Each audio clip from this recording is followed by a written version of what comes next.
Good afternoon, everybody. Today, I'm going to be painting a Christmas present that I got from a very good friend of mine, Zayas. He's on Instagram. I'll post a link for him down in the comments.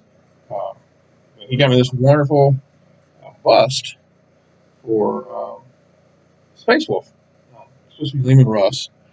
As you can see, it's 3D resin printed. It's absolutely gorgeous. I don't know if you can see all the detail here on the chest piece and the chain that goes all the way around and connects in the back. The extra hair pieces that you attach it's just an amazing piece. It has a wolf pelt with an unknown species skull on it. It's just amazing. I'm absolutely in love with this piece. He found it on the internet somewhere. I don't know where he's found it, uh, but whoever did it did an amazing job. I don't know if you can. The face is just fantastic. I cannot wait to get into this. The backpack is, has Celtic knots all over it. I don't know if it's kind of hard to see. Hopefully, once I start painting them, you'll see them. But they're all over the backpack. There was even something new. I just saw a skull, a wolf skull right there. Um, so I mean, you can see how big it is. I've got see if I can find a figure. That's just the backpack, and that's how big it is. So some more wolf tails that go on the little shield here, like so. Then it's got obligatory parchment that will have the oaths of the moment and whatnot on them. And it sits on this little pulse. And as you can see, it's going to be quite tall once he's done. I'll do a kind of quick mock-up here so you can see just what we're looking at once it's all finished.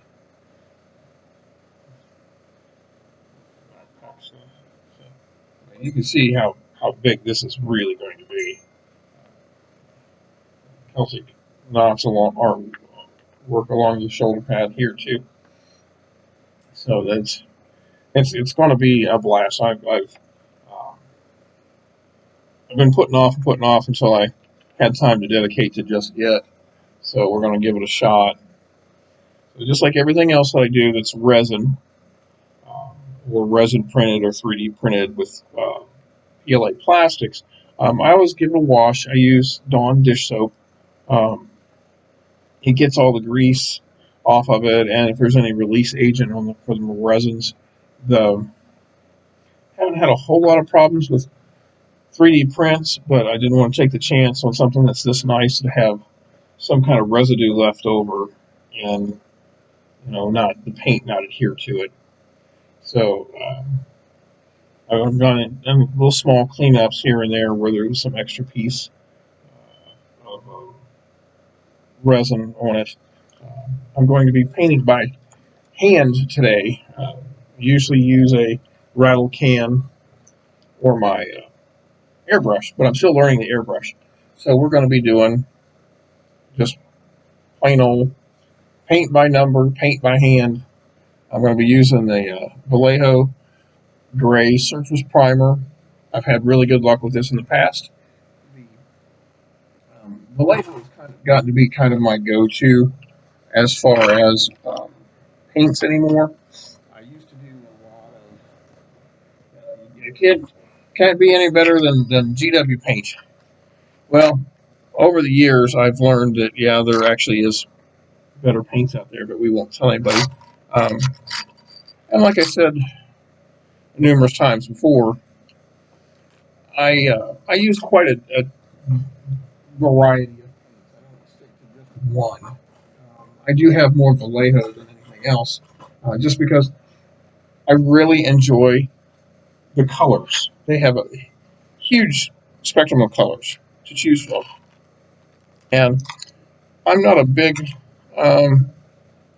want to mix the color myself, strictly because I don't always remember the ratios, so I have started stealing an idea from another painter that I watch on YouTube, and I'm sorry I don't remember your name. Um, but there was also Duncan from GW recommended it too. He's like, now I keep a little handy pad and a pencil next to where I'm working at, and if it's a color mix or it's an odd color that I use to get a particular model that I might have to paint again, I'll write it down. So that's going to be my recommendation for you. Keep a pad of paper next to you and just jot down the colors that you've used. And if it's something intricate like this is going to be, the particular colors that you're going to use for each piece. Now, for right now, we're just doing primer, and that's all I'm going to do today is show you the priming because it'll take a while to dry, I'm sure, because I've never painted this type of resin, this heavy type of resin. So I don't know how it's going to interact, but we're going to give it a shot and get this shook up pretty good. I can't reach my mixer. I've kind of got it buried with a bunch of other projects. And if you've been painting for any length of time, you know that if you have a dedicated hobby space, it kind of becomes a catch-all for, oh, I'm going to do this, and that's shiny, I'll do it next. Well, my normal painting, commission painting that I'm doing for another friend of mine, and now these YouTube videos that I hope you guys are enjoying. If not, let me know, and if you are, let me know. My painting space is back to being kind of cluttered, so we're gonna try this here in a minute. I can find my there it is, my handy dandy palettes. And, I can't recommend these enough. They're all shapes and sizes. Um, they're like $1, I think, at the like Walmart, Michaels, Hobby Lobby. You know, pretty much anywhere that sells craft paints and stuff. They have these paint palettes. You can squeeze a little bit out. And since I'm doing primer, I'm not going to thin it. This should be pretty thin from the get-go. And we'll go from there. Give it a shot. I always try to find a clean spot to put it in. Oh, yeah, that's nice and thin. So we're going to give this a shot. I'm going to, I don't have any music. I have, you can hear my dryer going in the background. So today is just going to be me jibber jabbering about my absolute favorite army in the Warhammer 40K universe, and that's Space Wolves. I have collected the entire chapter. Uh, I have actually 14 companies now. I have the 12 that are represented by um,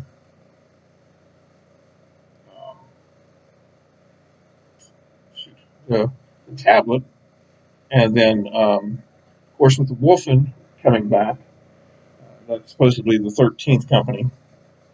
So I have a bunch of those. I don't have an entire company as Wolfen, if you're thinking that.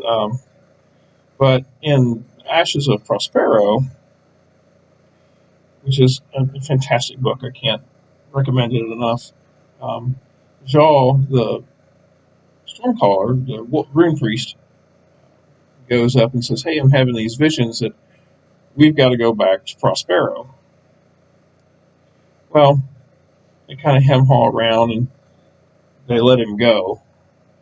And during their long adventures throughout the book, they run into um, spoiler alert. So if you don't want to hear this, just go ahead and fast forward. But they find are you done? You stick around? Okay. They find remnants of the 13th Company, the actual 13th Company from the Horus Heresy. So I have them because I also play Horus Heresy. And So then I have Primaris Marines also, and those are dedicated to a young man in England who also loved Space Wolves, but unfortunately lost his fight with cancer a few years back. His name is Brand, and he had his own rune that was given to him, and all of my Primaris Marines bear his mark, and they are a company in honor of him. And so that's you see, it's a real light coat. So we're not going to try not to obscure any detail. We just want a nice base for when we start painting our paint to adhere to. And this actually is drying fairly quickly, so I'm fairly impressed with that. Whether it's drying or just getting sucked up into the resin, I don't know. We'll find out once we start painting. So, there's the first piece done. Yay! It's fascinating to watch me paint primer. I know. Um, the brands, the Space Wolf community got together and we do things to honor his memory, so he will not be forgotten. So all my Primaris bear his mark, and they are his company in my chapter. So, brief history on that.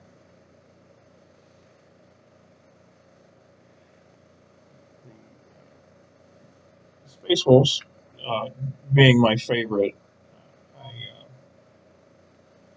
I've got so many stories to talk about with them, as from printed lore to suppositions of stories that they give you little snippets. Back in the old days, in the rule books and the codexes, they would give little excerpts of stories. Well, that's all they were. They were just little snippets. They were never developed into stories until now. So we would do a lot of sitting around and doing a lot of what ifs and this is probably what happened during the heresy. And so, some of our stuff we were pretty close on. Some of it we were way off base. My friend Zayas, he at the time played Blood Angels, and this was way back in the second edition. And then the Tyranids came out, and he became a Xenos player. I can't begrudge him. We played many games with him and his Tyranids, and I can say I only beat them once. He's probably one of the. This was back before they did all these Nova Opens and Adepticons and grand tournaments. I mean, the games days were not even a thing yet. Well, actually, they were. They started in '93, and we started playing um, that that fall, actually. So, but as far as tournaments, there were no tournaments other than the local ones that we came up with. And I would say that he would probably been at that time top rated in the U.S. because he played them.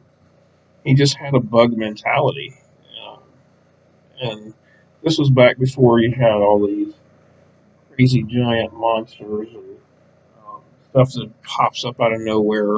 Oh, well, he was burying underground. He's now here, and you take all these mortal wounds as he comes up. Now this was straight up just bugs in your face. Yeah, just tons and tons of bugs. Um, Amazing army. He had painted it all himself. Um, and then when he joined the Air Force, he had the deployments and marriage, of course, and then he quit playing for quite a while, actually. And then, well, I guess it was sixth edition. He picked it back up, and we've been playing again. But now he plays the murdering Xenos Eldar, and you know how that goes. they may be fragile, but he has found that with the right thises and that's, then they may die quick, but they usually take quite a few people with them. He's not a big tournament player. We did a few grand tournaments early on when they first came out, and we just didn't care much for the how it made us act or how the people that we met acted. It's all well and good if it's a friendly local thing where everybody knows everybody, but there was so many people that were just kind of buttheads. You know, I mean, yeah, it's a tournament, but come on, man, let's not be asses to each other. And unfortunately, the last big one that we went to, we ran into some people that were just almost put me off the game, and that's pretty harsh. I've been doing this. I've been painting miniatures since I was 12. So we're looking at 44 years of painting, and then gaming since the 70s, D&D and board games and such. And then I've been playing 40K Rogue Trader, or I should say Rogue Trader, and then 40K as it became since '88, and when I was in the military. And it was really hard to find people back then to play with. It was relatively new, and craziness of being in the military and finding like-minded people was kind of hard. I mean, it's a lot easier now. Gaming is so widely recognized as a creative outlet and provides tactical thinking, strategic thinking. Um, and when I worked for GW, it was some of my spiel was, hey, it's conducive to social skills, math, um, tactics, and strategy. Yes, I mean it's much more widely accepted now. We still got a few stigmas. I'm sorry, stigmas, not stigmas. A little bit bad. Holding my hand. Um, sorry, I have a mind like a rabid squirrel sometimes. The I know you guys are just thrilled with me doing this, but um, so I mean it's much more widely received. So we have a pretty decent um, gaming community around here. We've got some of the typical tournament players that they have whatever flash in the pan army is the latest and greatest they'll go for. Um, but most all everybody's got one or two armies they stick with. As you can see, we're getting there. I know they look white, which is kind of weird because they look white to me too. But it is actually a light gray, and it seems to be drying fairly well. Seems to be painting on pretty good. So I'm kind of happy with how it's going.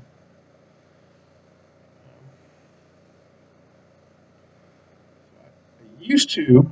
Here's some helpful information as far as priming goes, and I've been rambling a lot. So, like I said, there's no music today, so I don't have anything to come along to.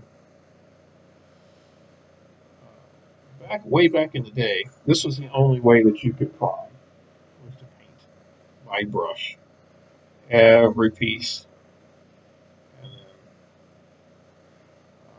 let it dry, and then start painting. And this would have been back in when did Star Wars came out? 75, 76. In a hobby shop called Tin Soldier here, and someone had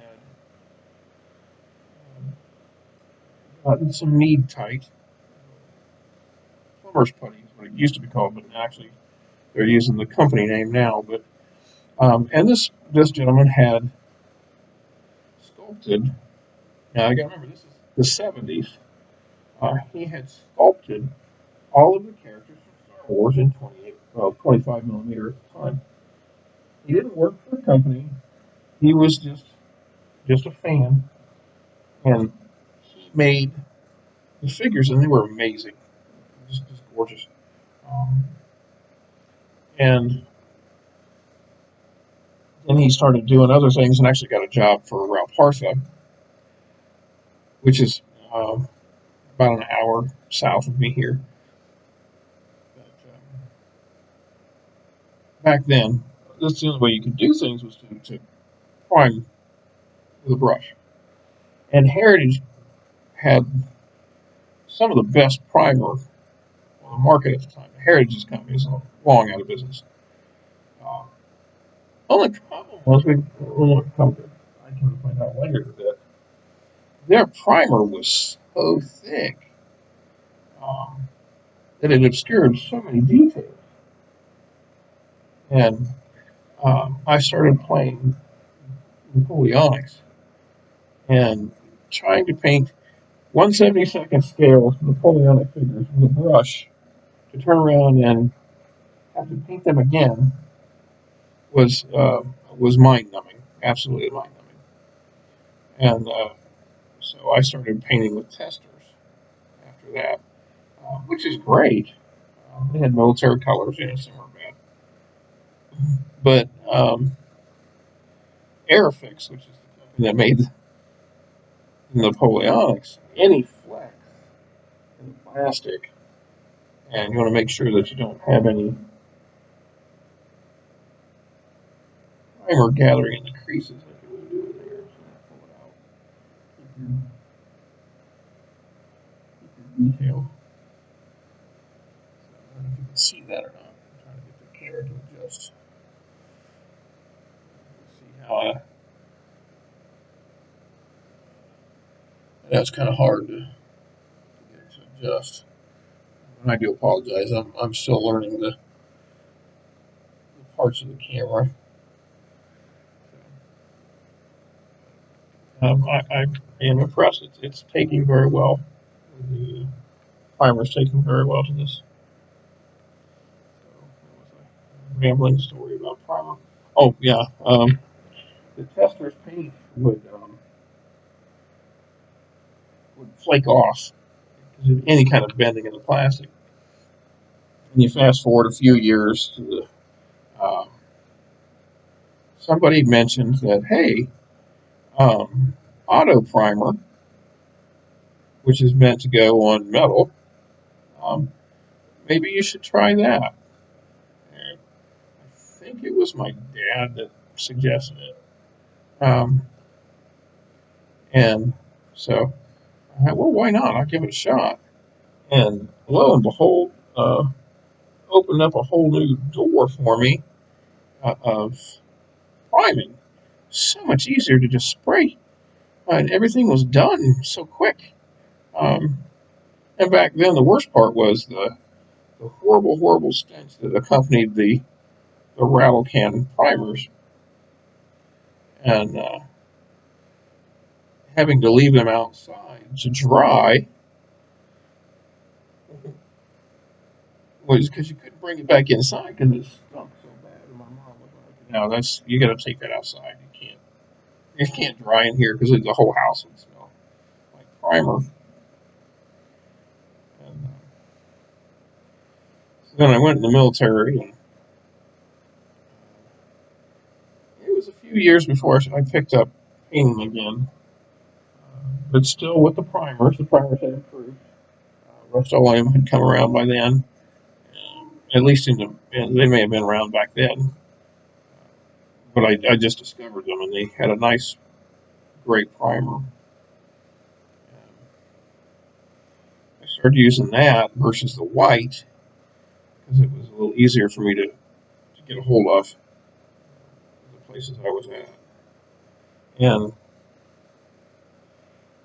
then somebody said, "Well, if you don't use white, why don't you try the black? That way, you don't have to do all those shading when you're doing these guys." I thought, well, that sounded like a pretty good idea. So he's coming out pretty good. So I used black primer for years. I mean, years. Um, like up until Oh goodness. I'm gonna say 10 years ago, and that's when I went back to using the gray, and I would alternate between black and gray, just depending on what I was painting. If I wanted something to have vibrant colors, I would use the lighter gray, and if it was going to be a darker color or mass painting, like painting army for Ultramarines, I did it a Necron army in 2 weeks. Um, so that was just a black undercoat, and then took the gunmetal spray that they had at the time, and looks good there. We got a pretty good coat.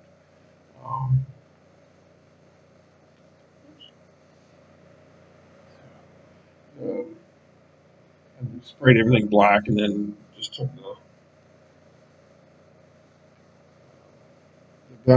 gunmetal and just dusted it from a distance. So like if the miniature was here, I was way back here over the whole thing, and it just kind of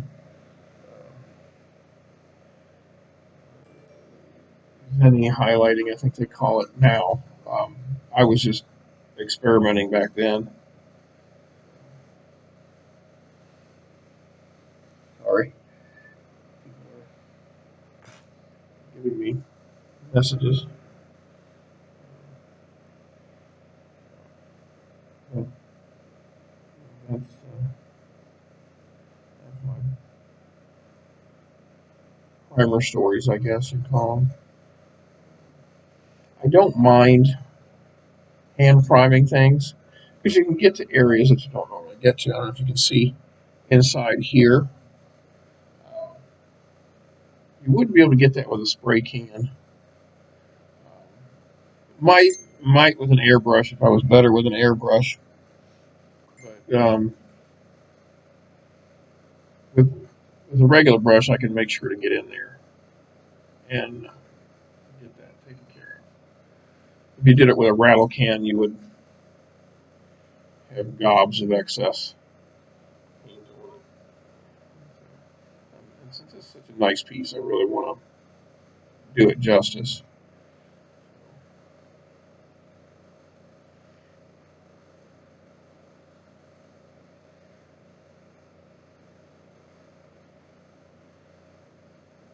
Painting the primer on by hand takes a lot longer. I will say that. I have not missed priming by hand at all. We're like almost half an hour into this, and I'm still putting primer on. But like I said, this is one of this and my Forge World Leman Russ. I I ordered it and got it when it came out. Are kind of my pride and joys. I want to do these guys justice.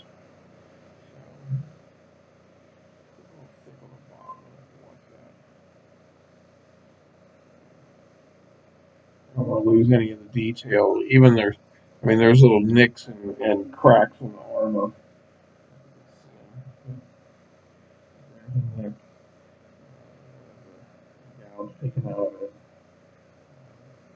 Whoever designed this did an absolutely amazing job with the battle damage and just the feel of it.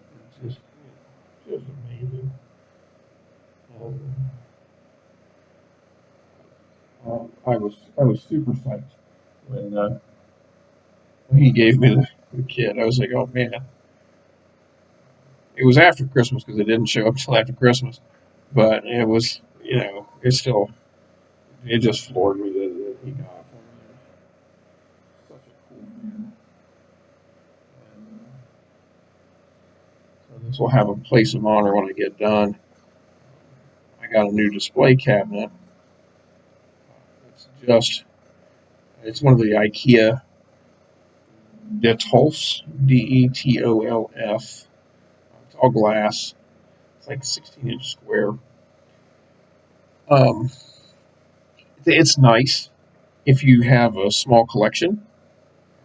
I don't have a small collection, so I'm going to end up using it for like special display pieces.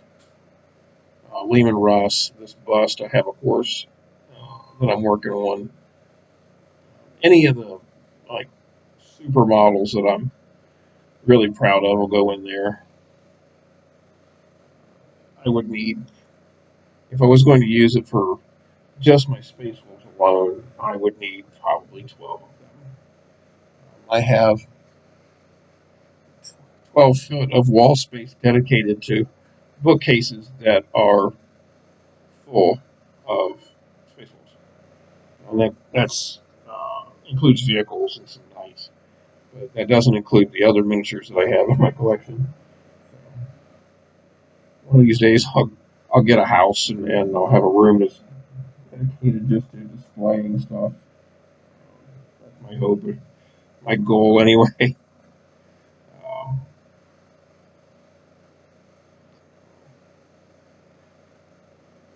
yeah, so the cabinet, if you've got special pieces you want to put in, or anything that really is your wife, girlfriend, mom, dad have things that are always collecting dust and kind of seem to be in the way. Get one of those for them. It's $59.99, $60. Um, get the optional light kit, which was $7.99, $8. So $68 plus tax. You get a nice display cabinet. I guess it's more of a case, not really a cabinet. Glass on all sides. What I will say is, don't do what I did. Have somebody help you, because there was a few moments there where there was a very close to being catastrophic issues.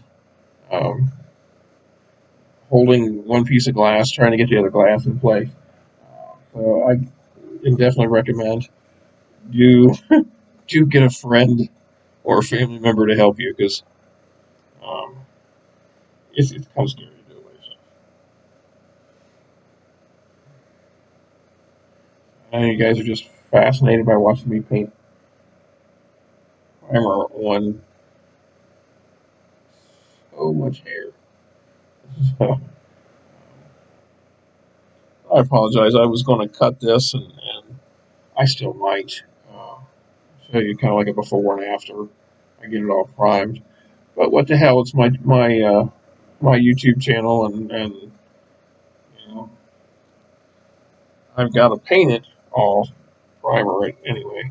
Then you might as well see the whole arduous journey of the priming. Then you get to listen to my dulcet tones.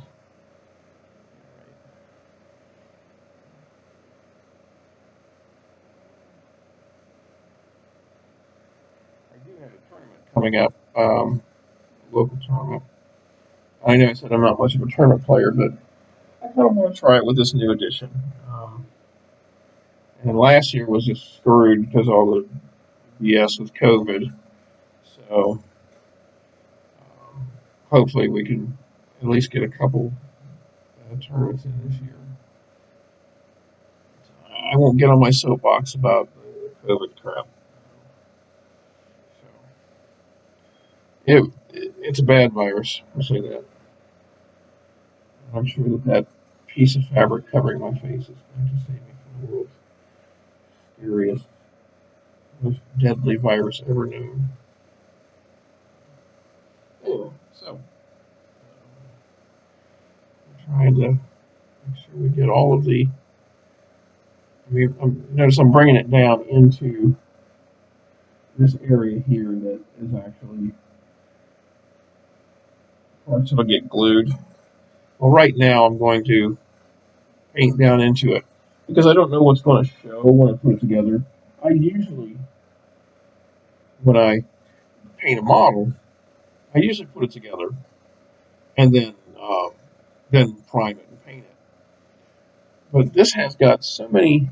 It's such a big, massive piece but I want to paint it in each section.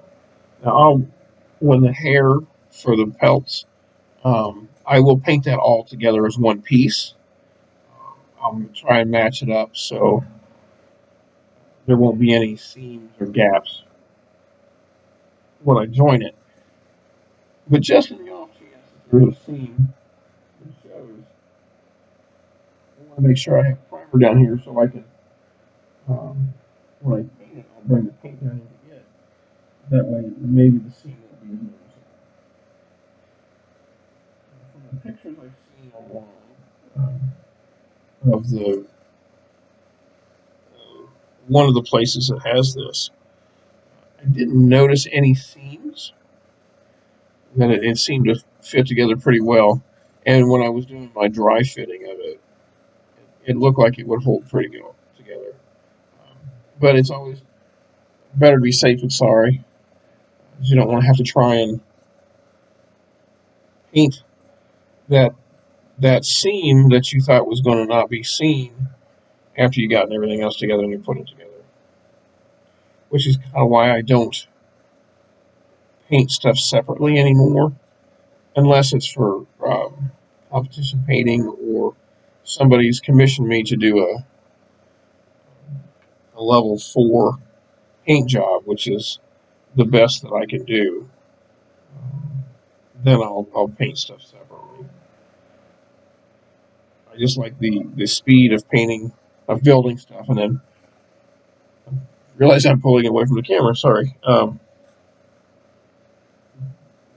Put everything together and then batch paint 10 dudes. I mainly do. Yay, laundry's done. Um, I mainly do armies nowadays, and some special characters here and there. Just because it's when I game, I need to have 10 dudes at a time. I'll do D&D figures for folks. Those are one-offs, one or two figures at a time. And most of the D&D stuff anymore is pre-built and pre-primed, so you really don't have to worry about it. It's just kind of take it out of the package and go. So I'll paint those. Uh, most of my Marines and the models, I'll build it in sections. Like if I'm doing a car model, I'll build the engine and then paint the engine, and then you know paint the interior, do the interior, paint the interior, this kind of thing. Okay, as you can see, it's going down in here, and I'm making sure not to let it puddle up anywhere, and I'm pulling that out to keep that from detracting from the detail that's on here, which is just just really amazing. And if in any of my videos, hey, I can't see that, just let me know in the comment section, um, and I'll try to do better. Like I said, I'm still learning, trying to get everything together to figure out how to do this. Um, my goal is to help people paint better, faster. You know, if you want to do a special model, if you want to do I want to do an army, and then there's be videos of me showing you how to do an army. So this is just one that I'm going to try and showcase different techniques on. And my buddy Zay has asked me to film me doing this so he can see the progress. And I said, yeah, no problem. It's a long, arduous task of this is probably about a 90 millimeter, at least 90 millimeter bust. Uh, I have not painted one this big in a long time, very long time. It'll put my skills to the test to see if I still have the ability to do the blending, especially on his face. The rest of it, I don't have a whole lot of issues with. The the pelts are going to be some ink washing and some dry brushing and some straight up painting. Skin tones at this size are going to be a challenge. Um, gosh, I can't remember.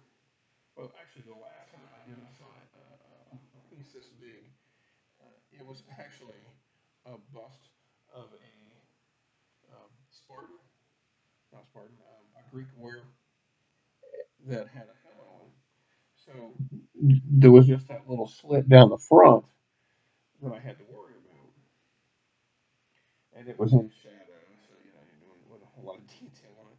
But now with this, oh my goodness, I mean, we're talking. Um, yeah, his whole head's gonna be visible. So let's see. And you're probably asking yourself, why is he painting the flat part over there? Well, when I put it together, it looks like some of this you can see, and this would be the underside of the pelt.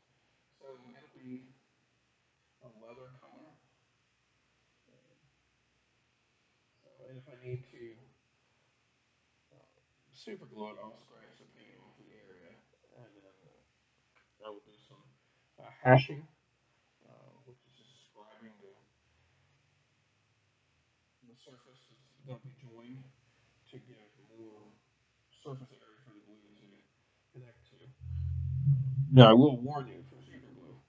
I will warn you that once you do that, you better hope that you don't have to take it off because when you do that, it increases its bond significantly, like to the point that you probably break the piece that you're trying to get it off. So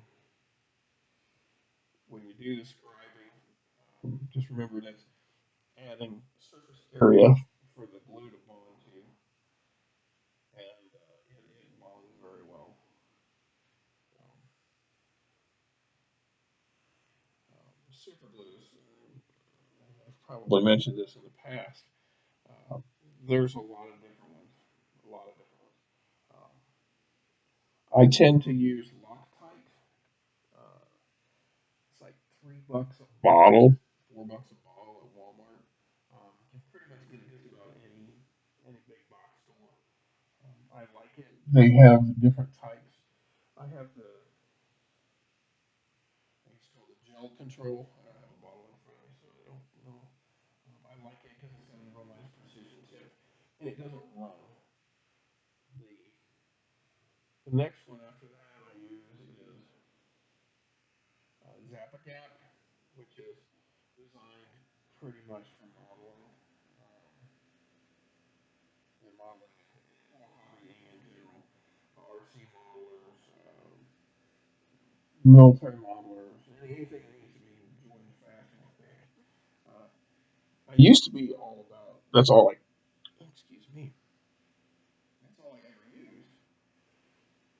And then I got a bad batch. The other thing I could figure is maybe it had sat on the store shelf for too long, but it would not hold, and it dried in the bottle. I had never had that happen before. So a buddy of mine said, "Well, man, why are you using that?" I said, "Well, it's designed for modeling." He's like, "It's super glue. Get some other super glue." Yeah, you're right. So I tried other super glues. Ones are like a little tube. I don't like those. Those to me are junk. They dry out too quick. So unless you're gonna use everything in that tube, the time you open it, you're just wasting money. At least with Zappa Gap and Loctite, it does have a resealable top. Well, it's kind of up to you to make sure that you get it resealed so it doesn't dry out on you. Oh, you're just getting all kinds of useful information today about a little bit of everything. Yeah, I know it's you're watching it go from one gray color to another, and it's just exciting. But if you've seen any of my other videos, you know, then I get long-winded, especially when it's quiet. I don't. I'm not a big fan of watching videos where it's just the guy painting. As you can see here, I'm using a small tab of red. I really don't care, dude. And talk about something. Um, I do have pauses.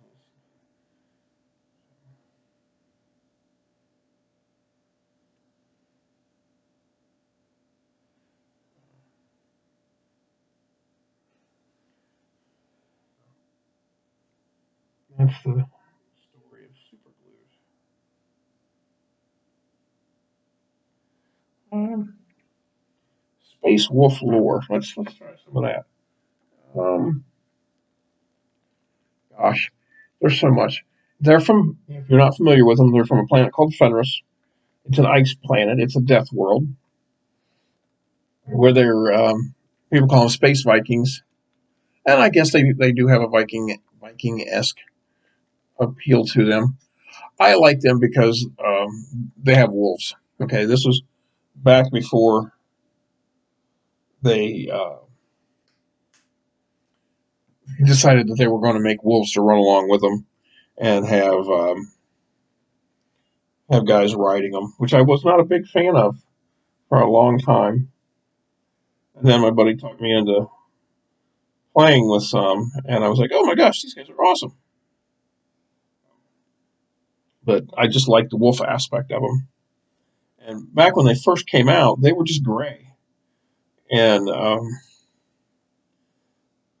the term space wolf, come to find out that it was just picked up as they call Imperial Gothic. It actually comes from a speech that Leman Russ, who's the Primarch, this guy, um, gave that says, "We are the wolves that stalk the stars. We are the hunters, the executioners of the Emperor, and it is our duty," etc., etc. Well, they say, "Oh, stars and wolves. Oh, they're space wolves." Oh no, they prefer probably butchering it. Okay, so don't get mad at me and send me hate mail on my comments. Vilka Enrique, um, it's kind of Nordic, Swedish, Viking esque language, but they don't refer to themselves as space wolves. That's what common people call them. And I just like, ooh, space wolves, sounds cool. And back in the day, Leman Russ was when he first came out, it was just like I don't even think he'd been considered a Primarch when they first brought him out. He was just a regular sized dude, and had two wolves. And I'll have to pull him down because I got to finish painting him one of these days. Um, but I'll show you the size difference. And his wolves were just like scrawny little, more like coyotes than wolves. They're really small. Um, but back then, hey, they were huge. And, scale creep as goes makes things bigger and bigger and bigger. So now he's like a 54 millimeter figure. And I'm just checking, making sure I don't have any pulled up, and that I've managed to catch all of it. So looking pretty good. A couple of spots here. It's got to be glued. Oh, yes, I just looked at the brush. Don't touch me. Because it's bad. It's toxic. It's horrible. It's non-toxic acrylic paint. So my model might be the other. Right? It'll be good. Okay, so there's that piece. All that's left now are the three biggest pieces. Luckily, they're the ones that are the least amount of detail on them. They have detail, but they're all pretty flat. So we're going to do column first because I should be able to get that done pretty quick. Should have used a bigger brush on this piece of it. Brushes. I have, oh my gosh, so many different brushes.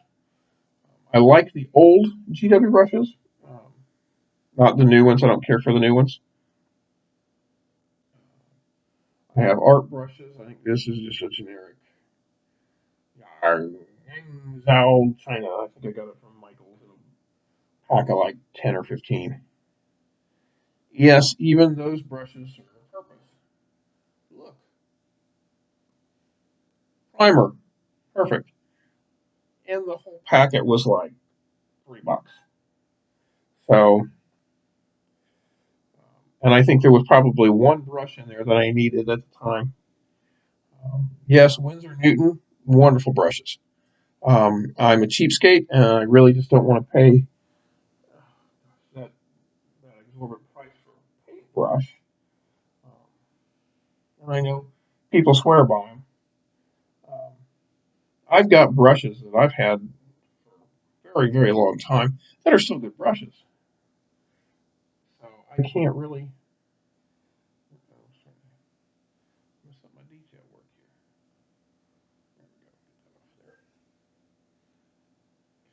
So it's all about how careful you are with your brushes, and I prefer natural hair brushes over synthetic hair brushes.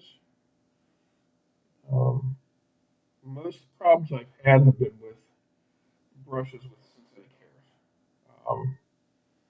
I've got some red sable hair brushes, and they're just awesome. I got them when I was stationed in Turkey, and they're just amazing. They hold the point. Um, I don't use them a lot. They're more for you'll probably see me use them for this actually. Um, they're so nice, and to use them on something that's you know a just a line trooper, it gets kind of blasphemous to me. So I do special characters with them or special projects with them. Um, so I mean, everybody has their own taste in brushes. I'm not by any means saying, oh, you listen to my advice for brushes because it all comes down to how you feel about your brush. One thing that you have to do, like this one, I'm beating it to death. Out of the pack, it was priced probably 50 cents. Um, and it's doing exactly what I needed to do. Am I going to clean it real well? Yes, I will. But I'm not going to give it the same respect that I would my red steel brushes by no means. But I will still clean it and I will still take care of it because I want to use this again. Now we'll get into some personal opinion about brushes. The new GW, the new ones, not the old ones, the new ones, I just don't like them. The ferrules, which is this part here, um, this is all the ferrule. It's sometimes you get them like the glue is not you, when they put some of the dab of glue in to hold the bristles in place and then put the ferrule around it, um, leached down into the bristle part, and it's real hard. Like if you leave paint to dry, paint dries in your bristle and it kind of flares out the bristles. All that's kind of how I've had with new. They're new brushes, like a brand new brush, and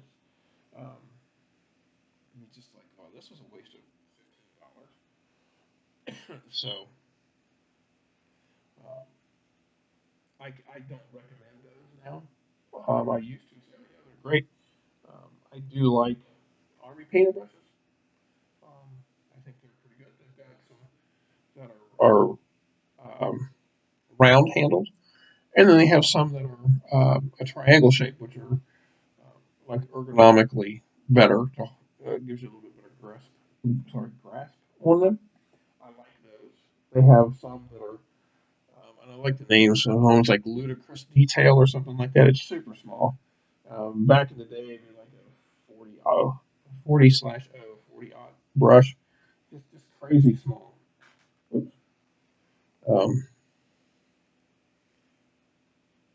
so, and I think it's called the Ludicrous Detail or something like that. And it's just funny. You can see there's like cracks. And trying to get it to where you can kind of see it in the shadows. Um, like right in here, um, just like we like it had been chopped out of stone, and the imperfections showing through. So that's pretty cool. And this has this divot actually matches up with the divot under here. Excuse me, it sits in there pretty well. And we're going to do the bust part. We're almost done, folks. If you watch this far, just hang in there. It's almost done. Uh, you can fast forward. Not listening to my stories. That's fine. I don't care. This is all about learning and um, just talking and chit chatting and maybe learning something about something. Who knows? So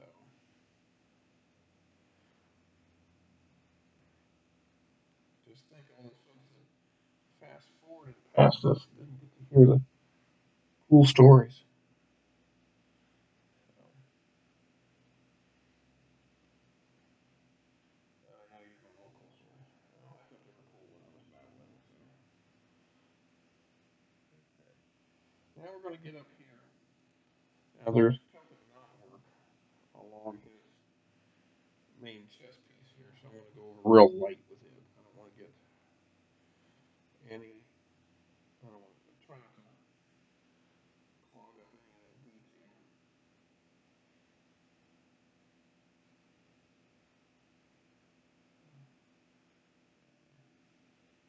You notice I started up here on the flat spot and brought the paint down.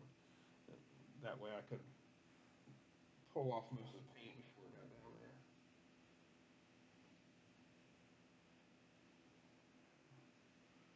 I can kind of see the detail coming out a little bit here.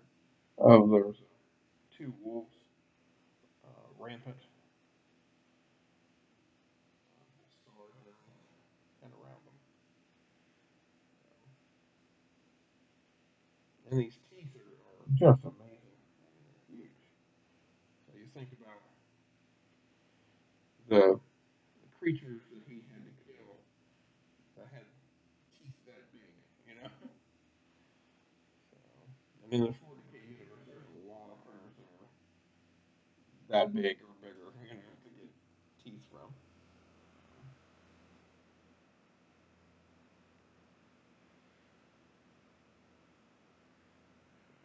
Hopefully you guys can see as we go along here. Make sure we get underneath, so we don't want to have any spots visible where the paint might not stick. So, kind of see some of the kind of see some of the detail. You'll see it better once I start painting on it. But there's you can see them in there. So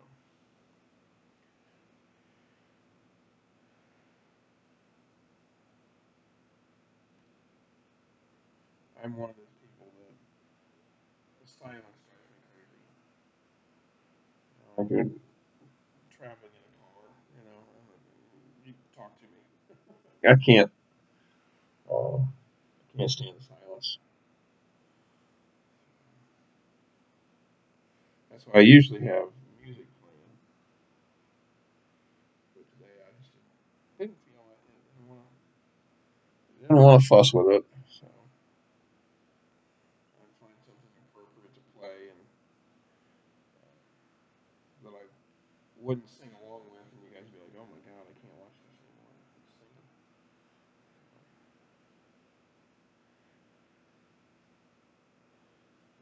So up underneath his shoulder here, I don't know if you can see this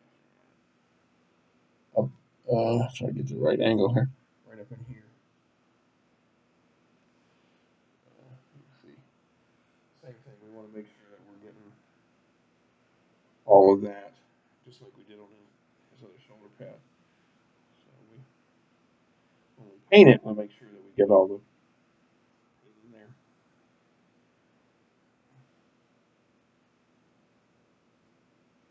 And it's really tempting to just slop this on. Don't. You're going to obscure detail. You can leave brush marks that you won't notice until you bring in the colors into it. When I say that, it's kind of sloppily did that. But this is going to be underneath the backpack, so just want to make sure that it's covered too.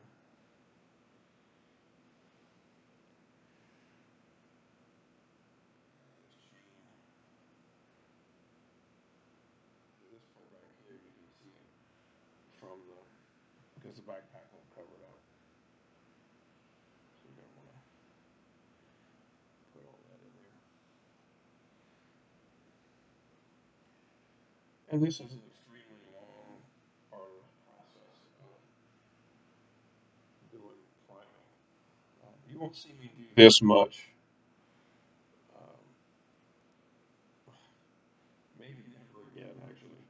I prefer the rattle can or the airbrush. And I like being able to do it quick and easy. It's cold out, so I couldn't do the rattle can. Like I said, I wanted to make sure that I got this nice and smooth. Um, and with it being cold out, it wouldn't have been a smooth cover. And I'm not that good with the airbrush yet that I wouldn't screw it up. So I didn't want to use it either. So it's me in an hour. Oh my gosh. An hour of me rambling and putting on primer.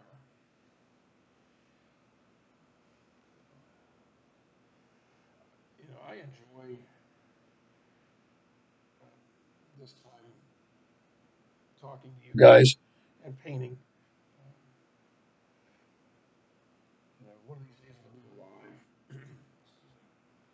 And there probably won't be much painting done at that time because I'll have to be answering questions and stuff, or retaliating if I get uh, abused upon.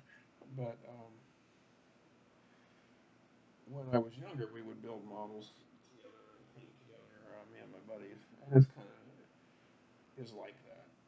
It's like I have you folks out there in in the in the ether watching me and listening to me. So it's kind of nice.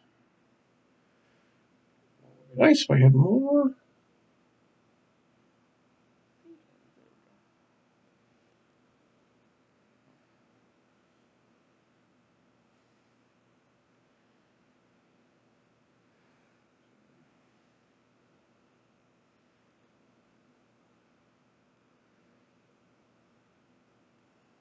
Really see the details starting to pop out. Maybe you can see the wolf paw in there.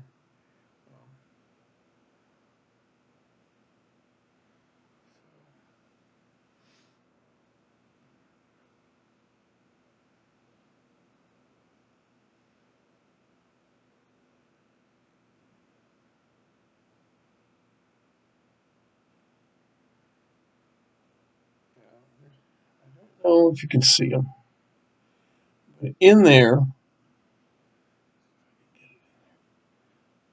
you can see them. There are runes that I didn't even know were in there, engraved in the pad. Um, to me, that's just amazing. That's flipping fantastic. Um, every little bit of paint I put on here, I'm like, oh, I didn't see that before. Oh, I didn't see that before. So pretty cool. Um, There's this. If you're watching this, thank you, brother. This is just super. This is just a super model. It is just.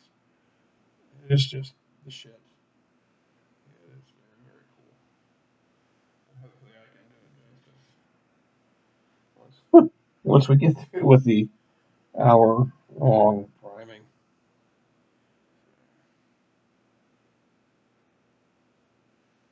Now I may, I probably will, um, at some point, just edit the whole thing down to like 3 or 4 minutes where it shows each piece getting primed and then cut away. Like, oh, here it is. You know, it's all done.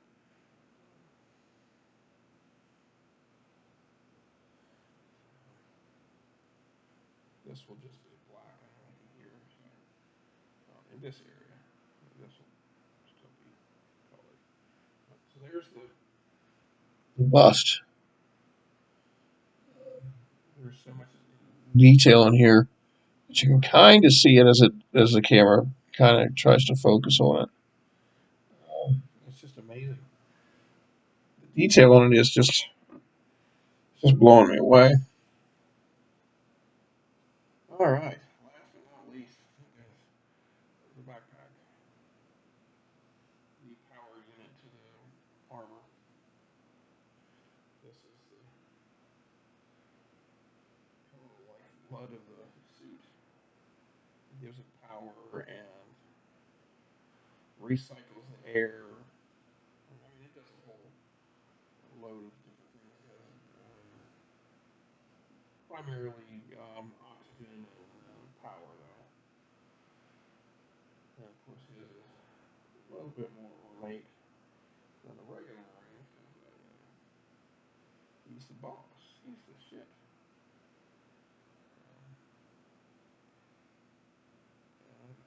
See, I'm trying to dry brush it so you can maybe see some of the detail that's on there.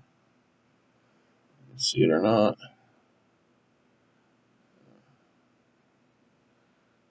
Try to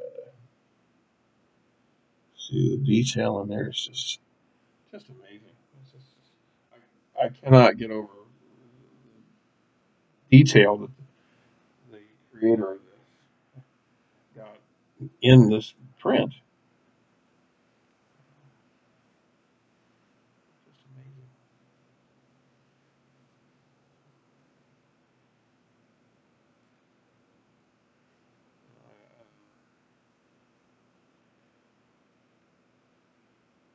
I don't want GW going after people that do this because it adds to the hobby. It's stuff that they would never do.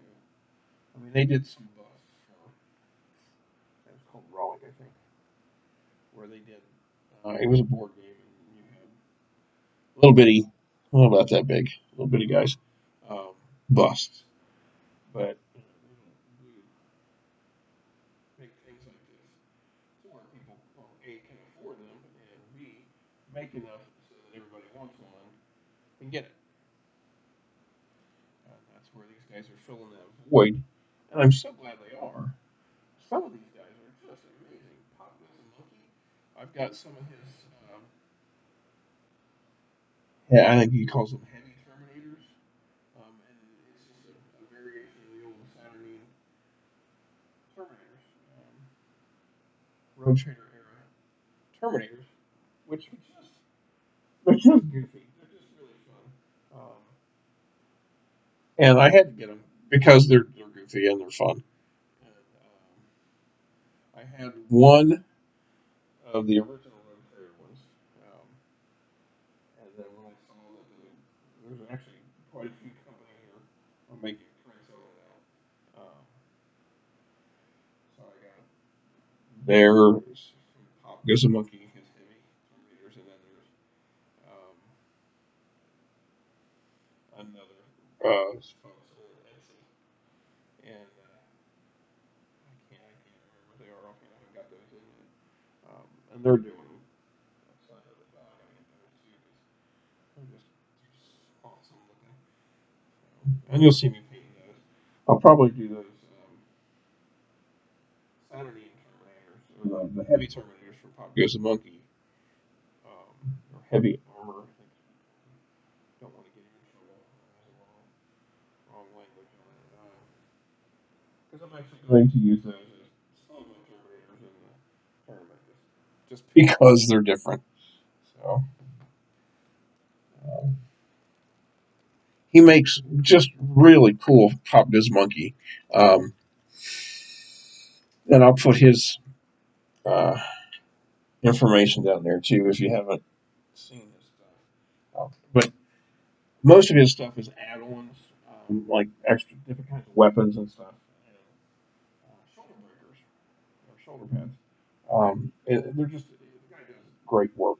Um, Very creative individual. It just like, it is really cool. I've got the terminate the heavy armor guys, and I have some shoulder pads that he did for wolves, and I'm just like these are just cool, and they're surprisingly affordable. I mean, you're paying an artist, okay, so you can't really balk too much the price. I'm just gonna put that out there.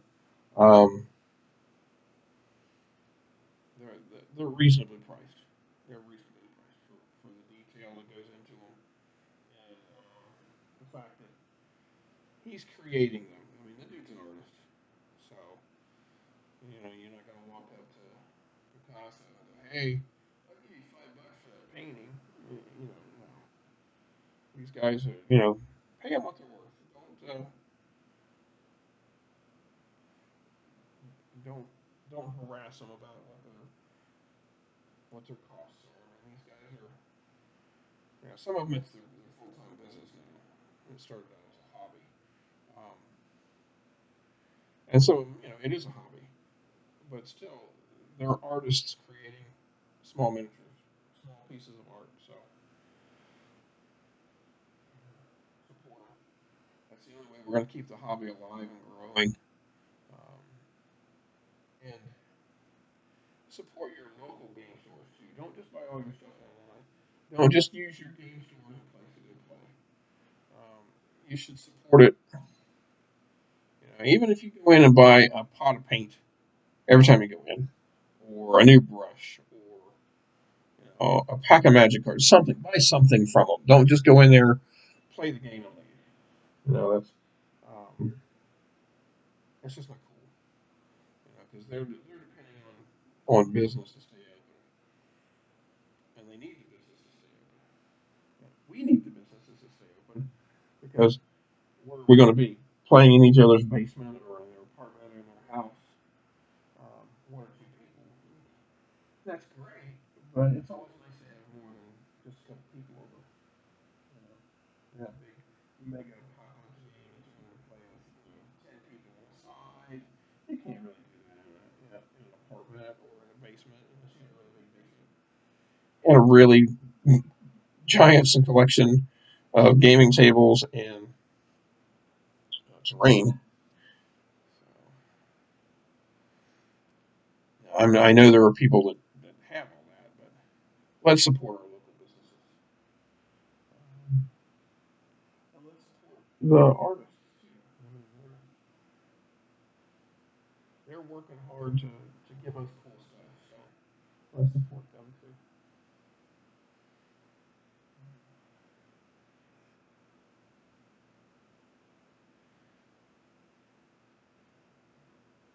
Yeah, this was getting sloppy. I'm a little slap happy from almost 15 minutes into doing priming.